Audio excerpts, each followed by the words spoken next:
형수님이 제 방문을 열고 들어왔을 때 저는 숨을 멈춰야 했습니다. 새벽 2시 얇은 잠옷 차림으로 서 있는 형수님의 눈가에는 눈물 자국이 번져 있었거든요. 오늘 밤만 형님 대신 나 좀 안아줄 수 있어? 치매에 걸린 형님은 요양원에서 형수님 얼굴도 못 알아보고 저는 10년째 호라비로 썩어가고 있었습니다. 폭우에 갇힌 시골집, 단둘이 남겨진 밤. 형수님의 떨리는 손이 제 가슴팍에 닿는 순간 60년 인생에서 가장 뜨겁고 가장 죄스러운 사흘이 시작되었습니다.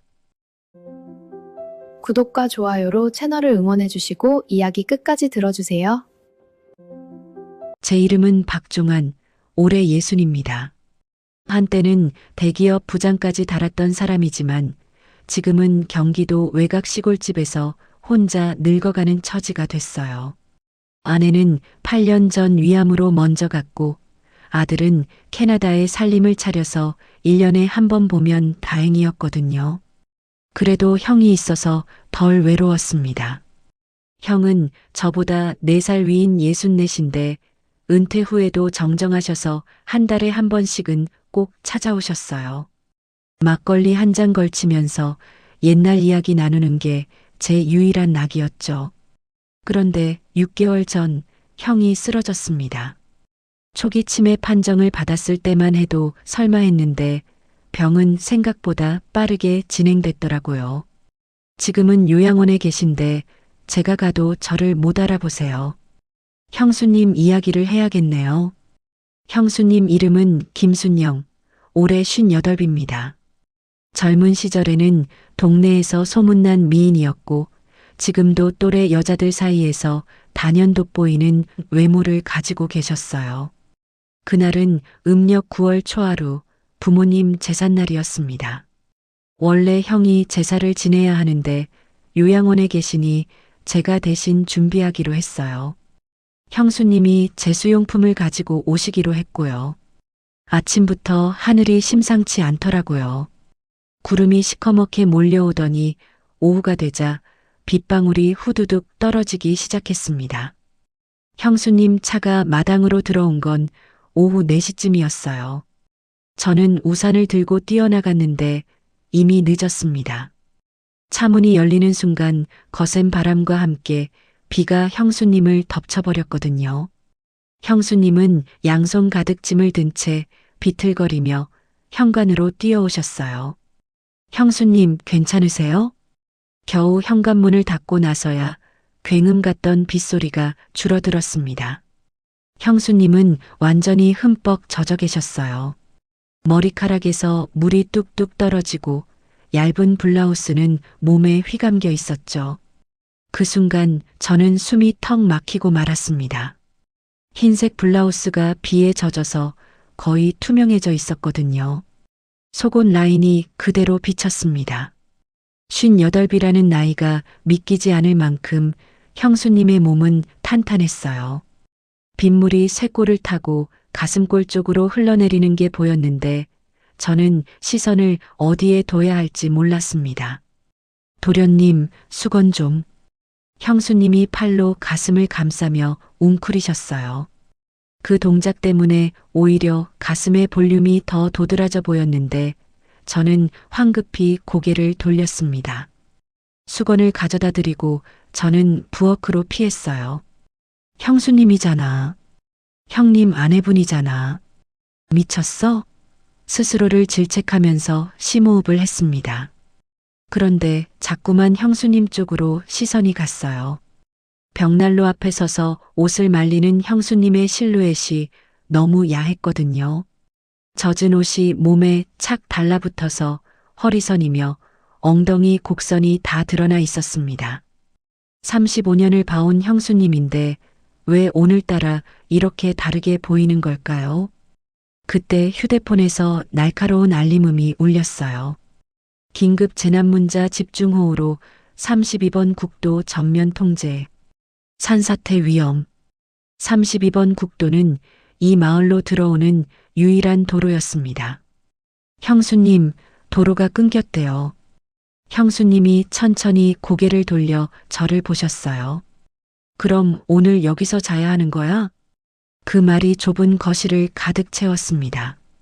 밖은 폭우, 안은 벽난로 하나만 켜진 어둠, 그리고 젖은 옷을 입은 형수님과 저.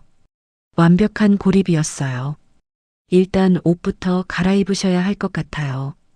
제 셔츠라도 드릴게요. 저는 방에서 깨끗한 난방을 꺼내왔습니다.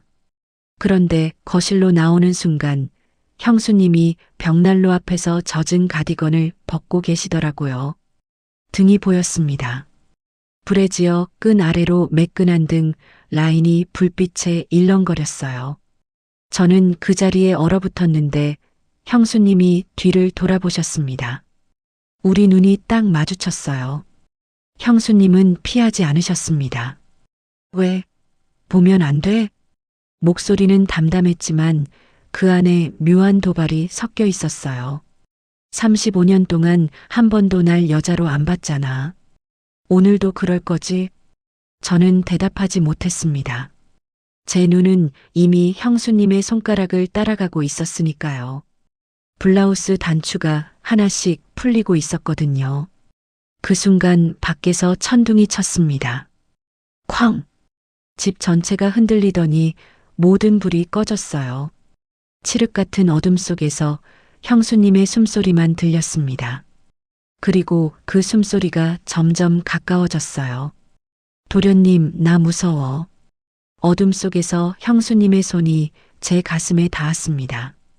그 손이 떨리고 있었어요. 두려움 때문인지 아니면 다른 이유 때문인지 저는 알 수 없었습니다. 다만 한 가지는 확실했어요. 오늘 밤 우리는 위험해지겠구나. 정전이 되자 집안이 완전한 어둠에 잠겼습니다. 창밖에서는 비가 미친 듯이 쏟아지고 천둥 소리가 집을 집어삼킬 듯 울려댔어요. 저는 더듬거리며 서랍에서 양초와 라이터를 찾았습니다. 손이 떨려서 몇 번이나 불 붙이는데 실패했죠. 겨우 심지에 불이 붙고 작은 불빛이 거실을 비추기 시작했어요. 그리고 고개를 돌려 형수님을 본 순간 저는 숨을 멈췄습니다. 촛불의 노란 빛이 형수님을 비추고 있었거든요. 아까 단추를 풀다 만 블라우스가 가슴 윗부분까지 벌어져 있었고 젖은 천 사이로 속살이 은은하게 드러나 있었습니다. 형수님은 양팔로 몸을 감싼 채 부들부들 떨고 계셨어요. 형수님, 일단 옷부터 갈아입으세요. 얼어 죽겠어요. 저는 아까 꺼내둔 난방을 형수님께 건넸습니다. 고마워. 근데 여기서 갈아입어도 돼? 방은 너무 추울 것 같아서. 제가 뒤돌아 있을게요. 저는 부엌 쪽으로 몸을 돌렸습니다. 등 뒤에서 옷 벗는 소리가 들렸어요. 젖은 블라우스가 바닥에 떨어지는 소리, 불에 지어 걸쇠 푸는 소리, 그리고 천이 살갗을 스치는 소리까지. 보이지 않는데도 모든 과정이 생생하게 그려졌습니다. 저는 싱크대를 꽉 잡고 거친 숨을 몰아쉬었어요. 형수님이야. 형님 아내라고. 수없이 되뇌었지만 제 몸은 이미 정직하게 반응하고 있었습니다. 8년 동안 죽어있던 남자가 깨어나고 있었거든요. 다 입었어. 형수님의 목소리에 뒤를 돌아봤습니다. 그리고 다시 한번 숨이 막혔어요.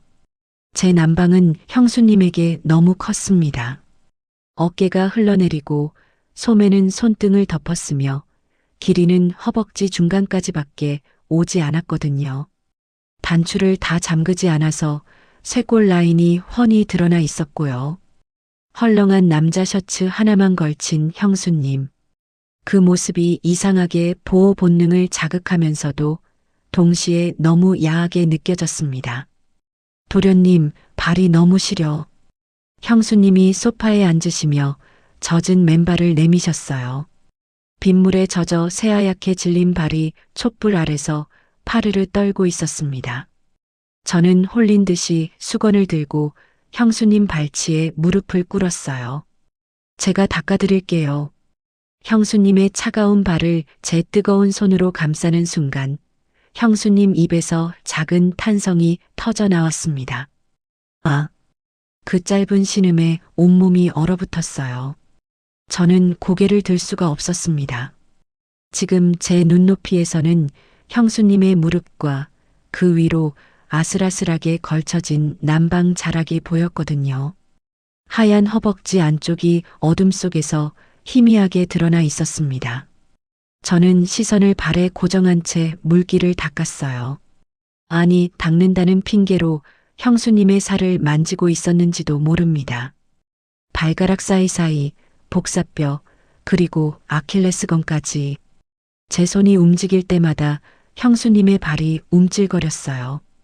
도련님, 형수님이 나지막이 저를 부르셨습니다. 손이 참 따뜻하네. 그 평범한 말이 왜 그렇게 야하게 들렸을까요? 형수님은 남편을 잃은 건 아니지만 치매에 걸린 형은 이미 형수님을 못 알아보세요. 지난 6개월 동안 누군가의 따뜻한 손길이 몸에 닿은 적이 있었을까요? 저는 수건을 조금 더 위로 올렸습니다. 발목을 지나 종아리까지 닦아야 했으니까요. 제 손이 무릎 가까이 올라갔을 때 형수님의 손이 제 머리카락에 닿았어요. 다 젖었잖아. 형수님의 손가락이 젖은 제 머리카락을 천천히 빗어 넘겼습니다. 그 손길은 형수님이 시동생에게 하는 행동이라기엔 지나치게 부드럽고 느렸어요. 손끝이 제 이마를 스치고 귓불을 스치고 뒷목을 타고 내려왔습니다. 저는 숨을 멈췄습니다. 천천히 고개를 들어 형수님을 바라봤어요. 촛불에 비친 형수님의 얼굴이 보였습니다. 붉게 상기된 볼, 촉촉하게 젖은 눈동자, 그리고 살짝 벌어진 입술. 그건 형수님의 얼굴이 아니었어요. 여자의 얼굴이었습니다. 우리는 말없이 서로를 바라봤습니다. 빗소리는 여전히 창문을 때리고 있었지만 우리 둘 사이에는 숨막히는 정적만 흘렀어요. 형수님, 쉿. 형수님이 제 입술에 손가락을 가져다 대셨습니다. 오늘 밤만 형수님이라고 부르지 마. 그 말의 의미를 이해하는데 1초도 걸리지 않았어요. 저는 형수님의 손목을 잡고 천천히 일어섰습니다. 형수님도 소파에서 일어나셨어요. 촛불이 흔들리면서 우리의 그림자가 벽 위에서 하나로 겹쳐졌습니다. 밖에서는 천둥이 울리고 비가 쏟아졌지만 저는 아무것도 들리지 않았어요.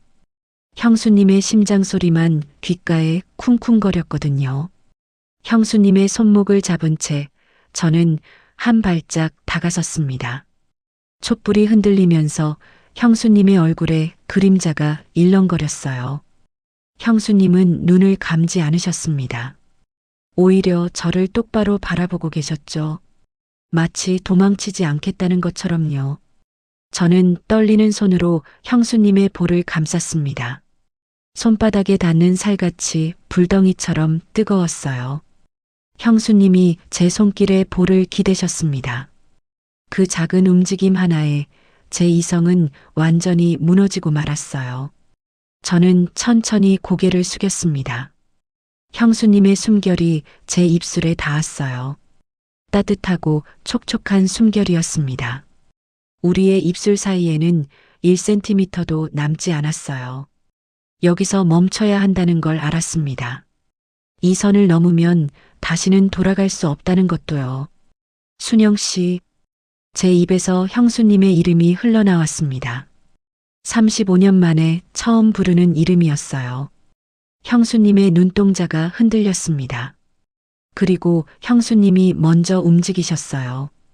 까치발을 들고 제 목을 감싸더니 저를 끌어당기셨거든요. 입술이 닿았습니다. 처음엔 조심스럽게 서로를 탐색하듯 가볍게 스쳤어요. 형수님의 입술은 부드럽고 따뜻했습니다. 마른 장작에 불이 붙듯이 그 작은 접촉이 모든 걸 태워버렸어요. 저는 형수님의 허리를 끌어안고 더 깊이 입을 맞췄습니다. 형수님의 입술이 벌어지고 혀끝이 제 입안으로 미끄러져 들어왔어요. 달콤하면서도 간절한 키스였습니다. 형수님의 손톱이 제 뒷목을 파고들었고 저는 형수님을 벽으로 밀어붙였어요. 형수님의 신음이 제 입안에서 울렸습니다. 헐렁한 난방 사이로 제 손이 미끄러져 들어갔어요. 등에 매끈한 곡선을 타고 손바닥이 올라갔습니다. 형수님의 몸이 활처럼 휘어지면서 제 가슴에 밀착됐어요. 밖에서 번개가 번쩍였습니다. 순간적으로 방안이 환해지면서 형수님의 얼굴이 선명하게 보였어요. 눈을 감은 채 입술을 벌리고 거친 숨을 몰아쉬는 그 표정. 세상에서 가장 아름다운 얼굴이었습니다. 종환 씨, 형수님이 제 이름을 불렀어요. 형님이 부르던 것과 같은 이름인데 형수님 입에서 나오니까 완전히 다르게 들렸습니다. 저릿한 전율이 척추를 타고 내려갔어요. 방으로 가자. 형수님이 속삭이셨습니다. 저는 형수님의 손을 잡고 안방으로 향했어요. 양초 하나를 들고 어둠 속을 걸었습니다. 방문을 열고 들어서는 순간 형수님이 멈춰 서셨어요. 잠깐. 형수님이 제 손을 놓고 창가로 걸어가셨습니다. 커튼을 젖히자 번개빛이 방 안으로 쏟아져 들어왔어요. 형수님은 저를 등지고 서서 천천히 난방 단추를 풀기 시작하셨습니다. 심장이 터질 것 같았어요. 단추가 하나씩 풀릴 때마다 형수님의 실루엣이 번개빛에 드러났습니다. 어깨선, 등 라인, 허리, 그리고 엉덩이 곡선까지. 난방이 바닥에 떨어졌을 때 형수님은 천천히 뒤를 돌아보셨어요. 나 이제 58이야. 형수님의 목소리가 살짝 떨렸습니다. 주름도 많고 예전 같지 않아. 그래도 괜찮아? 저는 대답 대신 형수님께 다가갔어요. 그리고 형수님의 양 어깨에 손을 얹었습니다. 번개가 칠 때마다 드러나는 형수님의 몸은 58이라는 나이가 믿기지 않을 만큼 아름다웠어요. 괜찮은 정도가 아니에요. 제 목소리도 떨리고 있었습니다. 미치도록 예뻐요. 형수님의 눈에 눈물이 고이는 게 보였어요. 저는 형수님을 안아 올려 침대에 눕혔습니다. 형수님 위로 몸을 기울이는 순간 형수님의 손이 제 셔츠를 잡아당겼어요. 천천히 해줘. 네. 아프면 말해요. 바보야, 그건 내가 할 말이지. 형수님이 울먹이면서 웃으셨습니다. 저는 형수님의 이마에, 눈두덩에, 코끝에, 그리고 입술에 차례로 입을 맞췄어요. 형수님의 손이 제 등을 감싸 안았습니다. 차가웠던 손끝이 점점 뜨거워지는 게 느껴졌어요. 밖에서는 천둥이 울리고 비가 쏟아졌습니다. 하지만 우리에게는 서로의 숨소리만 들렸어요. 서로의 심장 소리만 느껴졌습니다. 그렇게 폭풍 우치는 밤, 우리는 35년 동안 쌓아 올린 모든 선을 무너뜨렸어요. 땀에 젖은 채 서로를 끌어안고 누웠을 때 시계는 새벽 2시를 가리키고 있었습니다. 형수님이 제 가슴에 얼굴을 묻고 속삭이셨어요. 이거 꿈이지? 꿈이면 안 깨고 싶어요. 나도. 우리는 그렇게 얽힌 채 잠이 들었습니다. 내일 어떤 죄책감이 밀려올지 몰랐어요. 하지만 그 순간만큼은 세상에서 가장 행복했습니다. 눈을 떴을 때 처음 느낀 건 낯선 온기였습니다. 제 팔 안에 누군가가 있었어요. 부드러운 머리카락이 코끝을 간지럽히고 따뜻한 숨결이 가슴에 닿았습니다. 잠결의 아내인 줄 알았어요. 8년 전 떠난 아내가 돌아온 줄 알았습니다. 그런데 눈을 떠보니 형수님이었어요. 어젯밤 일이 한꺼번에 밀려왔습니다. 촛불 아래에서의 키스, 번개빛에 드러났던 형수님의 몸, 그리고 뜨겁게 뒤엉켰던 새벽. 꿈이 아니었어요. 진짜였습니다. 형수님은 아직 깊이 잠들어 계셨어요. 제 셔츠를 이불 삼아 덮고 새근새근 숨을 쉬고 계셨습니다. 잠든 얼굴은 나이보다 훨씬 어려 보였어요. 입가에 희미한 미소까지 띄고 계셨죠. 저는 형수님의 얼굴을 한참 바라봤습니다. 죄책감이 밀려와야 정상인데 이상하게도 가슴이 따뜻했어요. 저는 조심스럽게 형수님 품에서 빠져나와 거실로 나왔습니다. 밖은 언제 그랬냐는 듯 맑게 개어 있었어요. 빗소리가 멈추고 새소리가 들렸습니다. 창밖으로 햇살이 쏟아져 들어왔는데 어제의 폭풍이 거짓말 같았죠. 휴대폰을 확인해 보니 여전히 신호가 없었습니다. 도로 통제 문자만 여러 개 와 있었어요. 아직 갇혀 있다는 뜻이었습니다. 형수님과 단둘이요. 부엌에서 라면을 끓이고 있는데 인기척이 느껴졌습니다. 뒤를 돌아보니 형수님이 문틀에 기대서 계시더라고요. 제 남방을 입은 채로요. 헝클어진 머리카락, 부은 눈, 그리고 발그레한 볼. 어젯밤의 흔적이 고스란히 남아 있었습니다. 잘 잤어? 형수님이 먼저 입을 여셨어요. 네. 형수님은요? 형수님이라니. 형수님이 피식 웃으셨습니다. 어젯밤엔 순영 씨라고 부르더니 아침 되니까 다시 형수님이야? 저는 얼굴이 화끈거렸어요. 형수님이 천천히 다가오시더니 제 등 뒤로 팔을 두르셨습니다. 따뜻한 체온이 등에 닿았어요. 라면 끓이는 거야? 네. 밖에 나갈 수가 없어서 이것밖에 없어요. 맛있겠다. 어젯밤에 힘만 있었더니 배고프네. 형수님의 말에 저는 라면, 국물을 쏟을 뻔했습니다. 우리는 마주 앉아 라면을 먹었어요. 아무 말 없이 후루룩 소리만 냈습니다. 어젯밤 일을 어떻게 꺼내야 할지 몰랐거든요. 형수님도 마찬가지인 것 같았어요. 라면을 다 먹고 나서 형수님이 먼저 입을 여셨습니다. 종환 씨, 네. 어젯밤 일, 후회해? 저는 젓가락을 내려놓았어요. 솔직히요? 응, 안 해요. 하나도. 형수님의 눈이 커졌습니다. 근데 죄책감은 있어요. 형님한테. 나도 그래. 형수님이 고개를 숙이셨어요. 35년을 같이 살았는데, 아무리 치매에 걸렸다지만 남편인데, 그런데도 형수님의 목소리가 떨렸습니다. 그런데도 어젯밤 나 너무 행복했어. 6개월 동안 요양원 다니면서 한 번도 못 느꼈던 감정이야. 그게 더 죄스러워. 저는 테이블 위로 손을 뻗어 형수님의 손을 잡았습니다. 저도 그래요. 아내 떠나고 8년 동안 이렇게 살아있다는 느낌 처음이에요. 형수님이 고개를 들어 저를 바라봤어요. 눈가가 젖어 있었습니다. 우리 어떡하지? 그 질문에 저는 대답하지 못했어요. 도로가 뚫리면 형수님은 서울로 돌아가셔야 했습니다. 그리고 우리는 다시 형수님과 시동생으로 돌아가야 했죠. 어젯밤 일은 없었던 것처럼요. 일단 오늘은 생각하지 말아요. 제가 말했습니다. 도로가 언제 뚫릴지 모르잖아요. 그때까지만 그냥 이대로 있으면 안 돼요? 형수님이 한참 저를 바라보시다가 천천히 고개를 끄덕이셨어요. 그래, 오늘까지만. 우리는 손을 잡은 채 소파로 이동했습니다. 형수님이 제 품에 안기셨어요.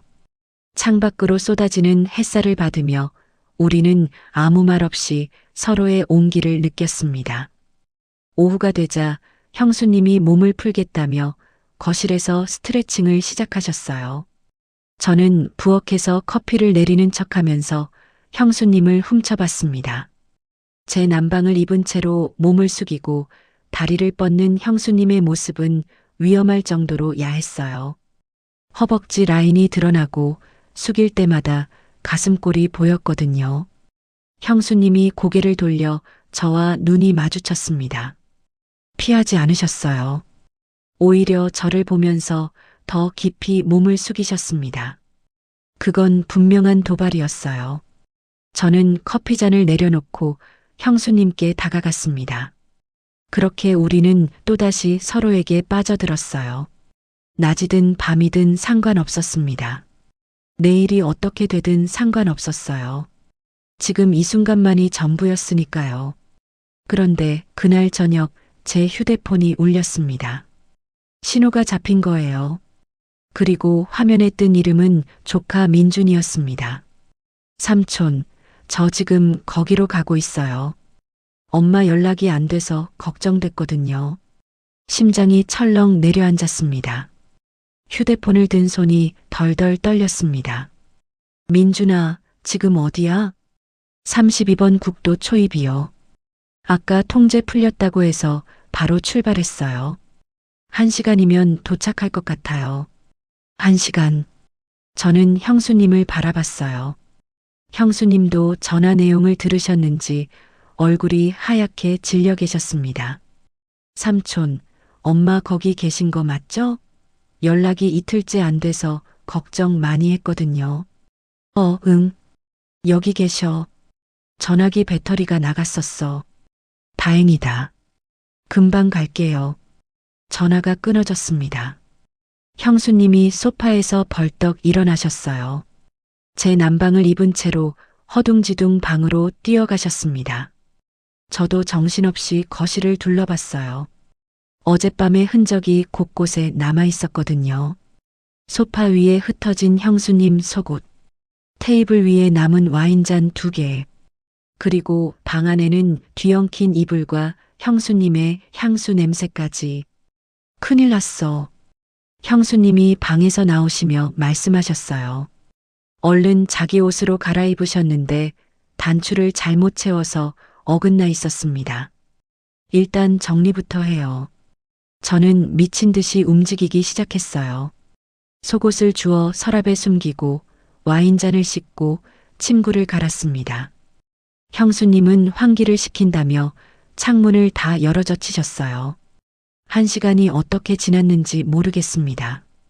마당에서 차 소리가 들렸을 때 우리는 겨우 거실 소파에 나란히 앉아 있었어요. 어색할 정도로 떨어져 앉은 채로요. 현관문이 열리고 민준이가 들어왔습니다. 민준이는 형수님의 외아들이에요. 올해 32, 대기업 다니는 반듯한 청년이죠. 형을 빼닮아서 키도 크고 어깨도 넓었습니다. 엄마, 민준이가 형수님께 달려가 안았어요. 아이고, 얼마나 걱정했는지 알아? 전화도 안 되고 뉴스에서는 산사태 났다고 하고. 미안해. 전화기가 방전됐었어. 형수님이 민준이의 등을 토닥이셨습니다. 저는 그 모습을 보면서 죄책감이 파도처럼 밀려왔어요. 저 아들 앞에서 우리가 무슨 짓을 한 거지. 삼촌도 고생 많으셨죠? 민준이가 저를 향해 고개를 숙였습니다. 어머, 별일 없었어. 제 목소리가 너무 어색하게 나왔어요. 민준이가 고개를 갸웃거렸습니다. 근데 삼촌, 얼굴이 왜 그래요? 많이 피곤해 보여요. 이틀 동안 잠을 제대로 못 자서 그래. 그건 거짓말이 아니었습니다. 잠을 못 잔 건 사실이니까요. 다만 이유가 다를 뿐이었죠. 민준이는 짐을 풀더니 부엌으로 향했어요. 배고프시죠? 제가 올 때 장 봐왔어요. 저녁 해드릴게요. 괜찮아. 내가 운전하느라 힘들었을 텐데. 아니에요. 엄마가 이틀 동안 라면만 드셨을 것 같아서요. 형수님의 얼굴이 살짝 굳었습니다. 라면. 오늘 아침에 제가 끓여드린 라면. 그때 우리가 무슨 대화를 나눴는지 떠올랐겠죠. 저녁 식사는 고문이었어요. 민준이가 차려준 밥상에 셋이 둘러앉았는데 숨이 막힐 것 같았거든요. 형수님과 저는 눈도 제대로 못 마주쳤습니다. 밥알이 목에 걸려서 삼키기가 힘들었어요. 근데 삼촌, 민준이가 갑자기 입을 열었습니다. 집에 무슨 향수 냄새 나지 않아요? 엄마 향수 아닌 것 같은데. 심장이 쿵 하고 내려앉았습니다. 향수? 무슨 향수? 모르겠어요. 뭔가 달달한 냄새? 거실에서 나는 것 같은데. 형수님의 숟가락이 밥공기에 부딪히며 딸그락 소리를 냈어요. 아, 그거 내 바디로션이야. 비 맞아서 다시 발랐거든. 아, 그렇구나. 민준이는 고개를 끄덕였지만 뭔가 석연치 않다는 표정이었어요. 저는 밥맛이 완전히 달아났습니다. 식사 후에 민준이가 설거지를 하겠다고 나섰어요. 형수님과 저는 거실 소파에 앉았는데 마주 앉을 수가 없어서 나란히 앉았습니다. 1미터쯤 떨어져서요. 그때 형수님의 맨발이 제 발등을 살짝 밟았습니다. 심장이 멎는 줄 알았어요. 고개를 돌려 형수님을 보니 정면을 바라보며 아무렇지 않은 척하고 계셨습니다. 하지만 발은 제 발등 위에서 천천히 움직이고 있었어요. 미쳤어요? 저는 눈빛으로 물었습니다. 형수님은 대답 대신 발가락으로 제 발목을 쓸어 올리셨어요. 부엌에서는 민준이가 콧노래를 부르며 설거지를 하고 있었습니다. 불과 5미터 거리에 아들이 있는데 형수님은 제 다리를 발로 쓰다듬고 계셨어요. 이건 미친 짓이었습니다. 들키면 끝장인데. 그런데 이상하게도 그 위험이 저를 더 흥분시켰어요. 저도 모르게 형수님의 발을 제 손으로 감쌌습니다. 형수님의 숨이 살짝 가빠지는 게 느껴졌어요. 설거지 다 했어요. 민준이 목소리에 우리는 화들짝 놀라 떨어졌습니다. 엄마, 오늘 여기서 자고 내일 아침에 출발하죠. 밤길 운전은 위험하니까. 형수님이 저를 힐끗 보셨어요. 저는 작게 고개를 끄덕였습니다. 그래. 그러자. 오늘 밤 우리는 민준이와 한 지붕 아래서 자야 했습니다. 민준이는 2층 다락방에서 자겠다고 했어요. 형수님은 1층 안방, 저는 건너방을 쓰기로 했습니다. 완벽하게 분리된 잠자리였죠. 민준이가 없었다면 우리는 당연히 한 이불을 덮었을 텐데요. 다들 주무세요. 저 먼저 올라갈게요. 민준이가 계단을 올라갔습니다. 발소리가 멀어지고 다락방 문 닫히는 소리가 들렸어요. 형수님과 저는 거실에 단둘이 남았습니다. 오늘 밤은 참아야 해. 형수님이 작은 목소리로 말씀하셨어요. 알아요. 진짜 참을 수 있어? 형수님이 저를 바라봤습니다. 그 눈빛이 야했어요. 참으라고 말하면서 눈은 전혀 다른 말을 하고 있었거든요. 형수님이 그렇게 보시면 못 참죠. 내가 어떻게 봤는데? 지금 그렇게요. 형수님이 피식 웃으셨어요. 그리고 제 볼을 손가락으로 톡 치셨습니다. 착한 시동생 맞아? 어쩜 이렇게 건방져졌어? 형수님이 그렇게 만들었잖아요. 우리는 낮게 웃었습니다. 하지만 웃음 뒤에는 답답함이 있었어요. 당장이라도 서로를 끌어안고 싶은데 위층에서 민준이가 자고 있으니까요.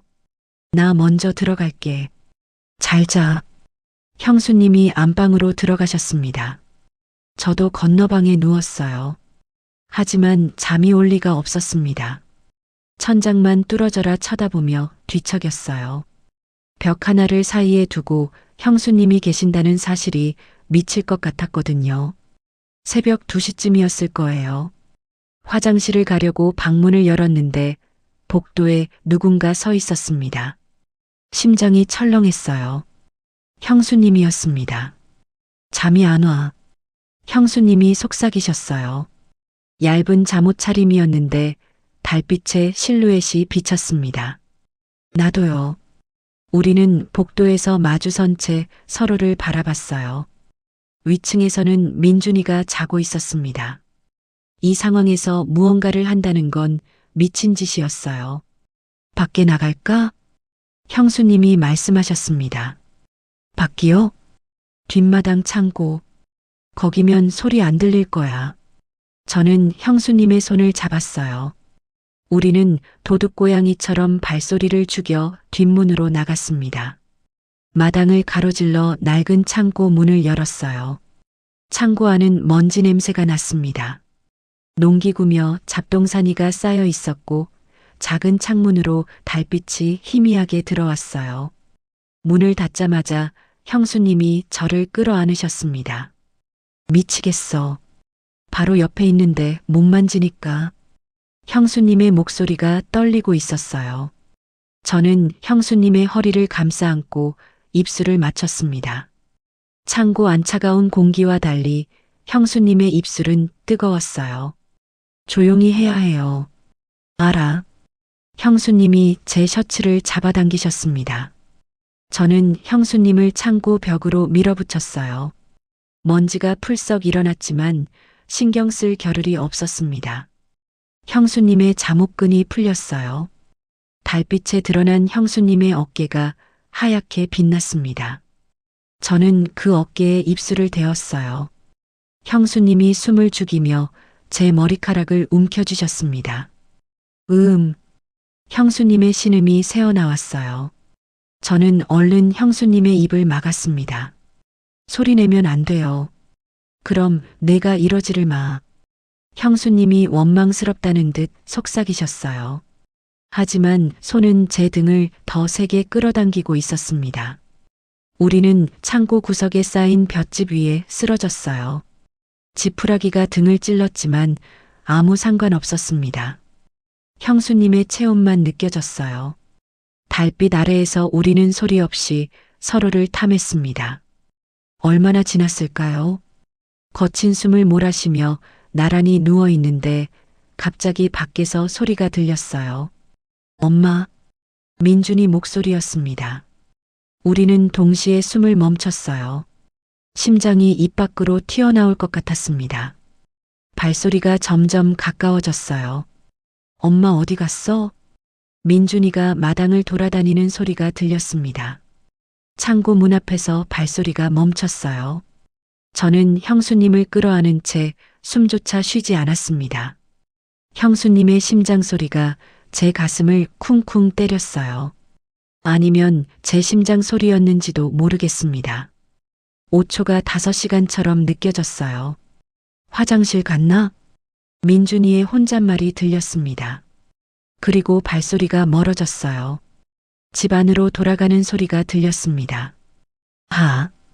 형수님이 긴 숨을 내쉬셨어요. 온몸이 땀으로 젖어 있었습니다. 공포 때문인지 아니면 다른 이유 때문인지. 미쳤어. 진짜 미쳤어. 형수님이 중얼거리셨어요. 들킬 뻔했네요. 근데 왜 이렇게 떨려? 형수님이 제 얼굴을 양손으로 감싸셨습니다. 무서워서가 아니야. 이상하게 더 심장이 뛰어. 저도 알고 있었어요. 들킬 뻔한 그 순간 공포와 함께 이상한 흥분이 밀려왔다는 거요. 우리는 미쳐가고 있었습니다.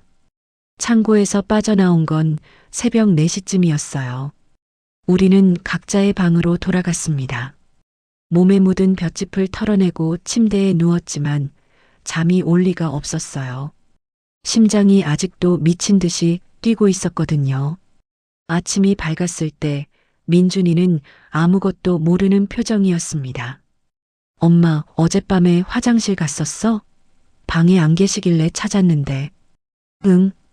속이 안 좋아서 한참 있었어. 형수님이 태연하게 거짓말을 하셨어요.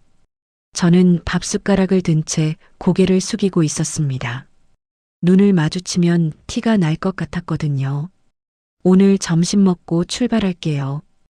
회사에 내일 출근해야 해서. 민준이의 말에 형수님이 저를 힐끗 보셨어요. 점심까지 몇 시간 남지 않았습니다. 우리에게 주어진 시간은 그게 전부였어요. 오전 내내 우리는 조심했습니다. 민준이 앞에서는 철저하게 시동생과 형수로 행동했어요. 눈빛조차 마주치지 않았습니다. 하지만 가끔씩 스치는 손끝이나 스쳐 지나갈 때 맡아지는 채취가 저를 미치게 만들었어요. 점심 준비를 하던 중이었습니다. 민준이가 갑자기 일어섰어요. 아, 참. 삼촌, 앞마당에 제 차 세워뒀는데 기름이 거의 없어요.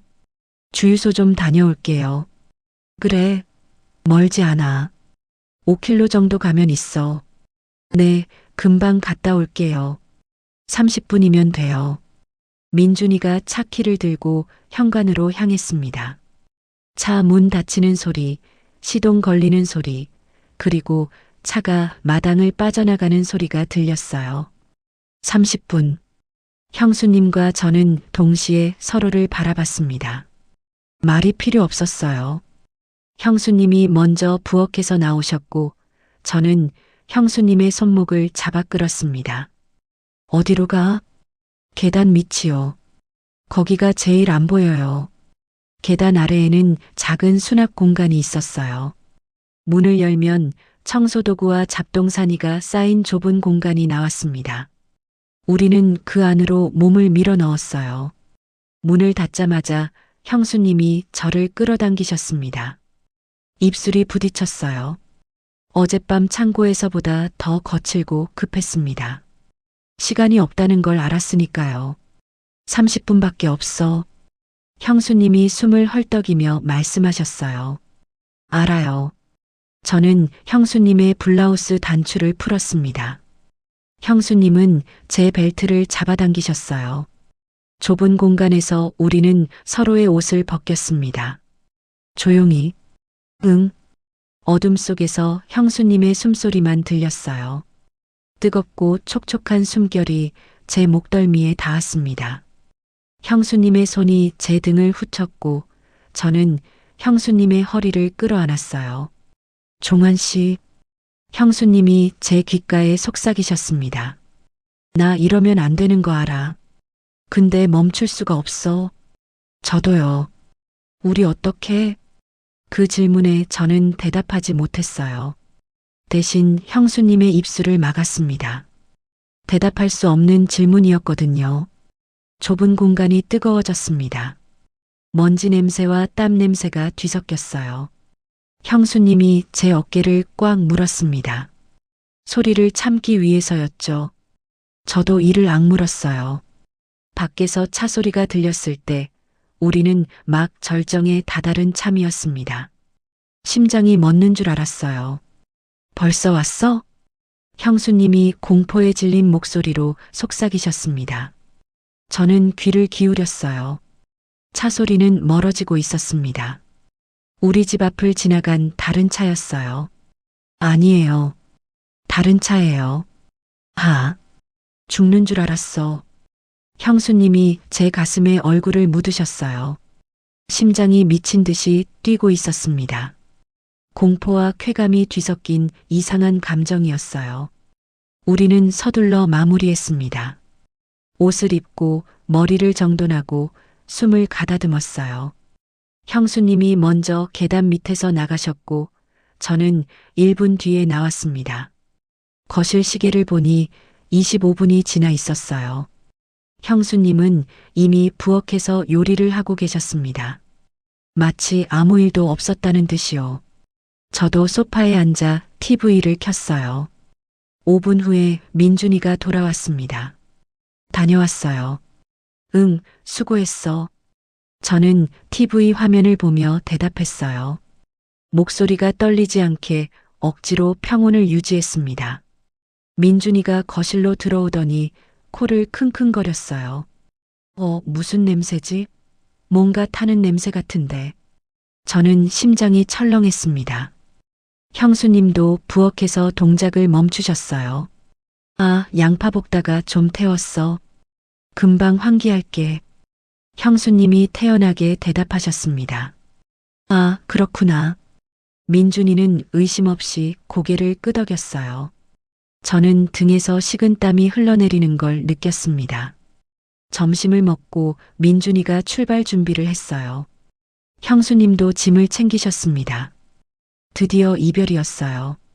이틀간의 꿈이 끝나가고 있었습니다. 삼촌, 다음에 또 올게요. 그래.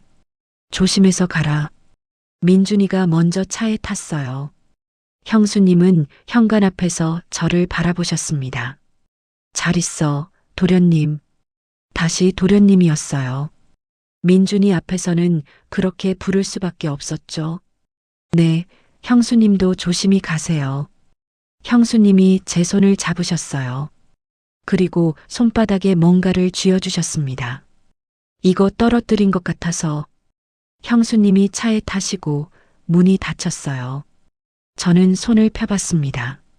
작은 진주 브로치였어요. 형수님 것이 아니었습니다. 이건 메시지였어요. 저를 기억하겠다는, 우리의 증거를 간직하겠다는. 차가 멀어져 갔습니다. 저는 브로치를 꽉 쥔 채 한참을 서 있었어요.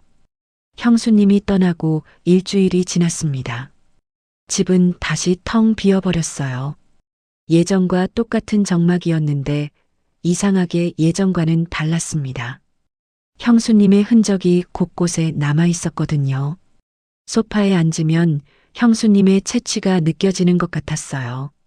부엌에 서면 함께 라면을 먹던 아침이 떠올랐고요. 계단 밑을 지나갈 때마다 심장이 두근거렸습니다. 그 좁은 공간에서 나눴던 30분이 자꾸 생각났거든요. 형수님과는 연락하지 않았습니다. 서로 암묵적으로 정한 규칙이었어요. 민준이가 눈치챌 수 있으니까요. 형님 문병 갈 때 마주칠 수는 있겠지만 그건 가족으로서의 만남이니까 다른 거였습니다. 그렇게 한 달이 흘렀어요. 어느 날 휴대폰에 모르는 번호로 문자가 왔습니다. 비 오는 날 그 창고 생각나요. 형수님이었어요. 새 번호를 만드셨나 봅니다. 저는 한참을 화면을 들여다봤어요. 답장을 해야 할지 말아야 할지 고민됐습니다. 여기서 답장을 하면 우리는 더 깊이 빠져들 게 뻔했거든요. 하지만 손가락은 이미 움직이고 있었습니다. 저도요. 볏짚 냄새가 아직도 나는 것 같아요. 답장이 바로 왔어요. 바보. 그건 추억이 아니라 먼지 알레르기야. 저는 피식 웃었습니다. 이렇게 문자를 주고받는 것만으로도 가슴이 뛰었어요. 그 후로 우리는 가끔 연락을 했습니다. 일주일에 한두 번, 아무도 모르는 번호로요. 대단한 내용이 아니었어요. 오늘 뭐 먹었는지, 날씨가 어떤지, 그런 일상적인 이야기들이었죠. 오늘 형님 면회 갔다 왔어요. 어느 날 형수님에게서 온 문자였습니다. 형님 상태가 어떠세요? 여전해. 내 얼굴 못 알아봐. 힘드시겠어요. 근데 이상해. 예전엔 면회 갔다 오면 울었는데 요즘은 안 울어. 왜요? 몰라. 아마 내 생각하느라 그런가 봐. 그 문자를 보고 저는 한참 멍하니 앉아 있었어요. 형수님도 저처럼 힘들구나. 죄책감과 그리움 사이에서 갈팡질팡하고 있구나. 2달이 지났을 때 형수님에게서 전화가 왔습니다. 종환 씨, 형수님 목소리를 듣는 건 2달 만이었어요. 문자로만 대화하다가 목소리를 들으니까 심장이 터질 것 같았습니다. 네, 형수님. 그 호칭 싫다니까. 미안해요, 순영 씨. 전화기 너머로 형수님이 웃는 소리가 들렸어요. 다음 주 토요일, 시간 돼? 왜요?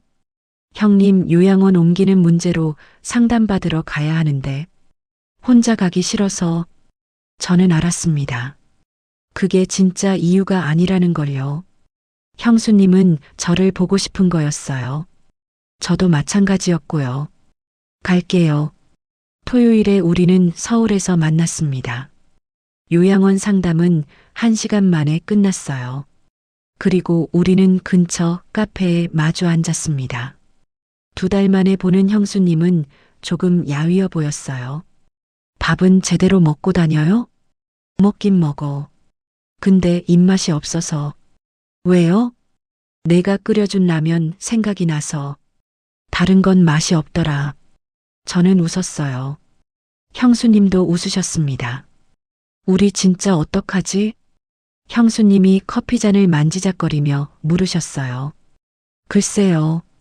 저도 모르겠어요. 이러면 안 되는 거 알아. 형님도 계시고 민준이도 있고. 근데 형수님이 말을 멈추셨어요. 저는 테이블 밑으로 손을 뻗어 형수님의 손을 잡았습니다. 근데 멈출 수가 없죠. 응. 형수님이 고개를 끄덕이셨어요. 우리 그냥 이대로 가요. 제가 말했습니다. 이대로? 네. 가끔 연락하고, 가끔 만나고, 아무도 모르게. 그게 우리가 할 수 있는 최선 아닐까요? 형수님이 한참 저를 바라보셨어요. 그리고 천천히 손가락으로 제 손등을 쓸어내리셨습니다. 알았어. 그렇게 하자. 우리는 그날 이후로 한 달에 한 번씩 만났습니다. 아무도 모르는 곳에서 아무도 모르게요.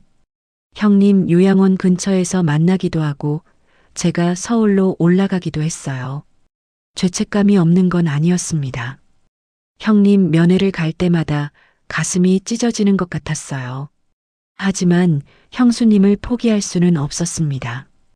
60년 인생에서 처음 느껴보는 감정이었거든요. 지금도 제 서랍 속에는 그 진주 브로치가 있어요. 형수님 가방 안에도 제가 준 브로치 한 짝이 들어있을 겁니다. 우리는 영원히 서로의 짝을 가진 채 살아갈 거예요. 세상에서 가장 아름다운 공범으로요. 비가 올 때마다 저는 그날 밤을 떠올립니다. 천둥 소리, 촛불, 그리고 젖은 옷을 입은 형수님. 그 기억만으로도 남은 인생을 버틸 수 있을 것 같아요. 어떤 사랑은 숨겨야 더 빛나는 법이니까요. 여기까지가 종환 씨와 순영 씨의 이야기였습니다. 어떤 사랑은 이루어지지 않아서 더 뜨겁고 숨겨야 해서 더 아름다운 법이에요. 여러분은 이 두 사람의 선택을 어떻게 생각하시나요? 댓글로 의견 남겨주시면 하나하나 읽어볼게요. 오늘도 끝까지 들어주셔서 감사합니다. 구독과 좋아요, 알림 설정까지 부탁드려요. 다음 이야기에서 또 만나요.